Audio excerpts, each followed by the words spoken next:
Welcome to English Baba channel class 9 Hindi course B इस पर से चैप्टर नंबर 9 है अग्निपथ। आज हम करेंगे इसके क्वेश्चन आंसर, तो जल्दी से वीडियो को लाइक कर दो। आई होप चिल्ड्रन आपने वीडियो को लाइक कर दिया है और अभी तक चैनल को सब्सक्राइब नहीं किया तो सब्सक्राइब कर दो सो दैट आपको हमारे सारे अपडेट्स मिलते रहे। क्वेश्चन नंबर 1 देखिए, कवि ने अग्निपथ किसके प्रतीक स्वरूप प्रयोग किया है? अग्निपथ, अग्निपथ कहा है कवि ने इस जीवन में आने वाले संघर्ष यानी चैलेंजेस को। कवि का ये कहना है कि अगर आपको ये जीवन मिला है तो उसमें संघर्ष तो आएंगे, मतलब ऊपर नीचे होगा, अप्स एंड डाउन्स तो आते रहेंगे। उन अप्स एंड डाउन से हमें घबराना नहीं है। तो आंसर कैसे लिखेंगे?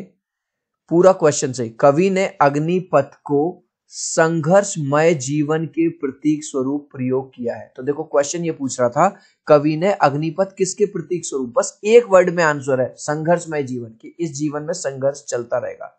कवि का मानना है कि मनुष्य का जीवन संघर्षों तथा कठिनाइयों से भरा हुआ है।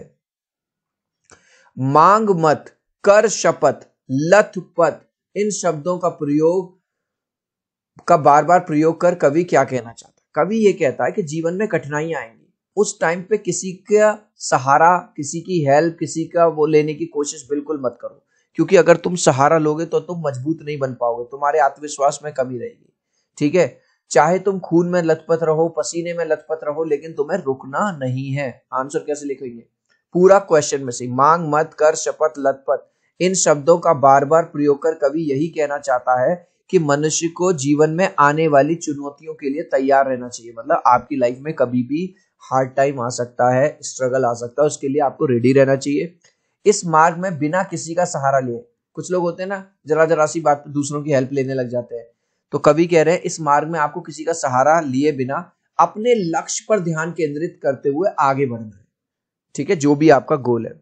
नेक्स्ट, एक पत्र छा भी मांग मत। इस पंक्ति का छा मतलब पेड़ों से छाया भी मत मांगो, तुम बस अपने रास्ते खुद बनाओ। यहाँ पे इस चीज को एग्जाम्पल से समझो। अगर एक बच्चा साइकिल चला रहा है और दोनों ये टायर लगे हुए हैं हेल्प करने के लिए, वो गिरे ना हो, पीछे उसके पापा घूम रहे हैं, तो क्या ऐसे बच्चे में उतनी जल्दी कॉन्फिडेंस आएगा?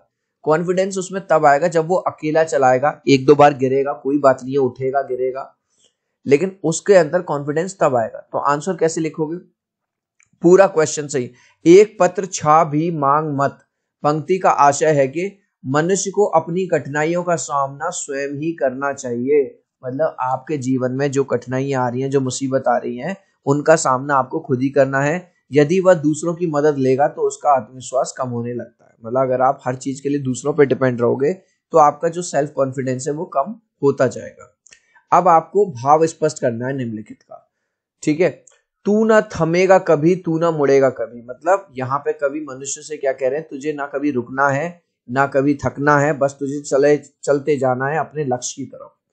प्रस्तुत पंक्ति में का भाव यह है कि कष्टों से भरे इस मार्ग में रुकना और थमना नहीं है। मतलब ये नहीं कि आप जरा सा कष्ट देखा रुक गए, थक गए।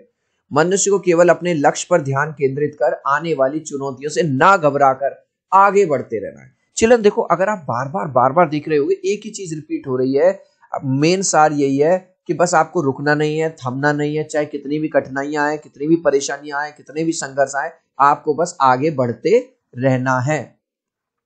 अभी तक आपने इस वीडियो को एक लाइक नहीं किया है तो आपसे रिक्वेस्ट करूंगा चिल्ड्रन, प्लीज वीडियो को एक लाइक कर दो। मैं 3 तक काउंट करूंगा, 1 2 3। आई होप चिल्ड्रन आपने वीडियो को लाइक कर दिया है, चैनल को सब्सक्राइब कर दिया है। इसके अलावा अगर आपको क्लास 6 से लेके क्लास 12 तक किसी भी सब्जेक्ट के एमसीक्यू चाहिए तो आज ही हमारे एमसीक्यू चैनल को सब्सक्राइब कर लो। आप लोगों के प्यार और सपोर्ट से 1,60,000 से ज्यादा सब्सक्राइबर हो चुके हैं।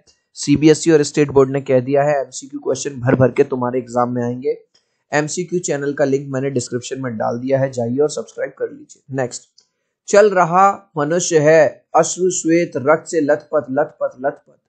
मतलब मनुष्य को क्या कह रहे हैं कि चाहे तुम खून में लथपथ हो जाओ, पसीने में लथपथ हो जाओ, ठीक है, फिर भी तुम्हें रुकना नहीं है, तुम्हें चलते जाना है। प्रस्तुत पंक्ति का भाव यह है कि संघर्षमय मार्ग में सबसे सुंदर दृश्य यही हो सकता है कि मनुष्य अपना खून पसीना बहाते हुए भी बिना रुके अपने लक्ष्य की तरफ बढ़े चला जा रहा है। मतलब जो सबसे सुंदर दृश्य है वो यही है कि आदमी को भले से कितनी भी परेशानी आ रही है, कितने भी संघर्ष करने पड़ रहे हैं, खून में लथपथ है, वो पसीने में लथपथ है, फिर भी वो बिना रुके अपने लक्ष्य की तरफ बढ़ता जा रहा है।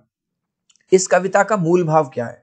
इस कविता का मूल भाव यह है कि कठिन समय में भी मनुष्य को हिम्मत नहीं हारनी चाहिए, मनुष्य को चुनौतियों से ना घबराकर आगे बढ़ते रहना चाहिए।